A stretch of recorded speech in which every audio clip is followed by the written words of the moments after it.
Welcome to the Making of a Nation, American History in VOA Special English.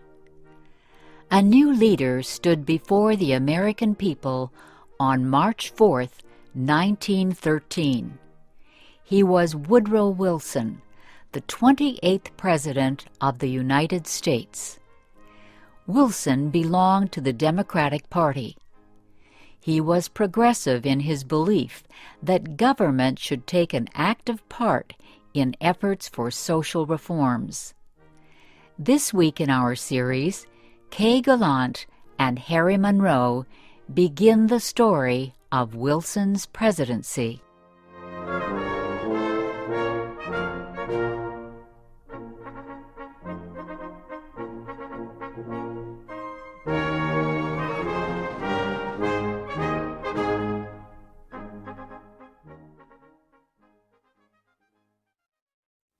Woodrow Wilson had spent most of his life at Princeton University.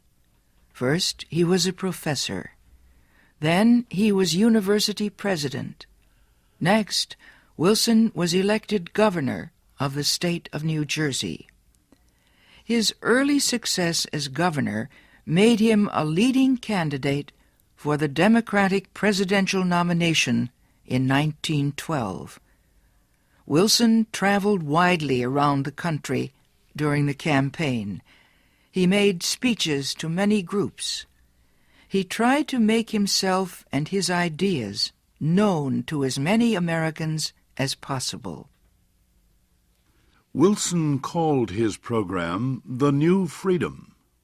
One of his campaign promises was to fight for better conditions for America's small business owners. Such proposals helped him win the Democratic nomination for president. Then he defeated President William Howard Taft and former President Theodore Roosevelt in the election. Woodrow Wilson, the former president of a university, had become the president of a nation. The largest crowd in Washington, D.C.'s history welcomed Wilson outside the Capitol building on the day of his inauguration. He called on the American people to join him in making the country a better place. "Our duty," Wilson said, "is to correct the evil without hurting the good. I call all honest men, all patriotic, all forward-looking men to my side."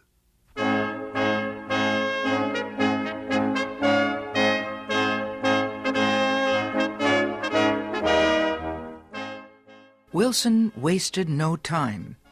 He immediately called a special session of Congress to act on Democratic campaign promises to reduce import taxes or tariffs. Wilson felt strongly about the need to reform these taxes. He broke tradition by leaving the White House to appear before Congress in person to appeal for his tariff proposals.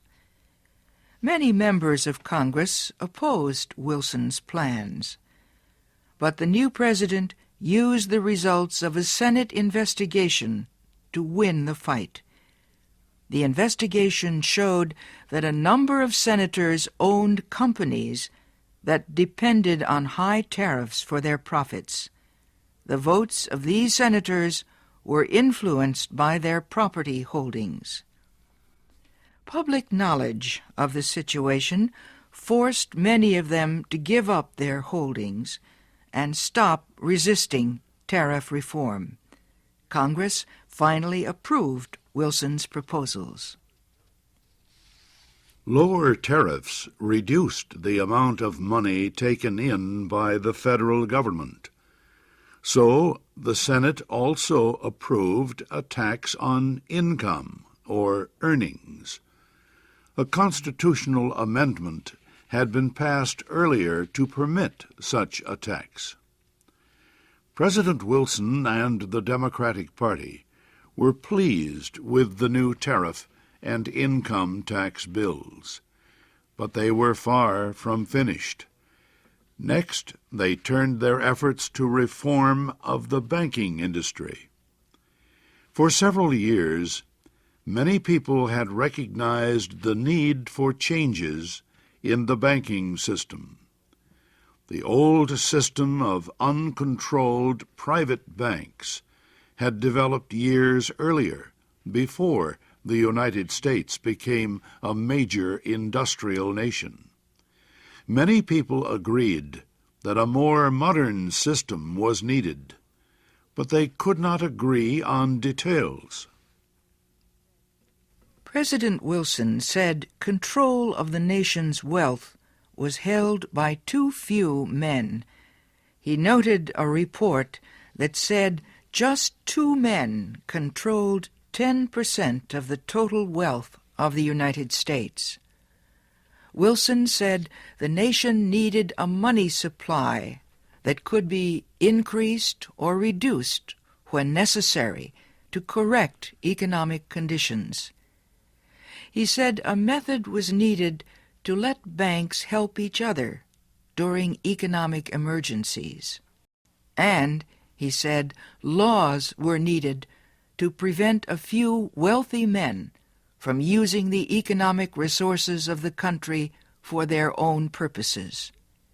Finally, Wilson said the control of this system of banking must be public, not private. It must belong to the government itself. Wilson called his proposal for a central bank the Federal Reserve System. Under the plan, the nation would be divided into 12 areas. Each area would have its own Federal Reserve Bank.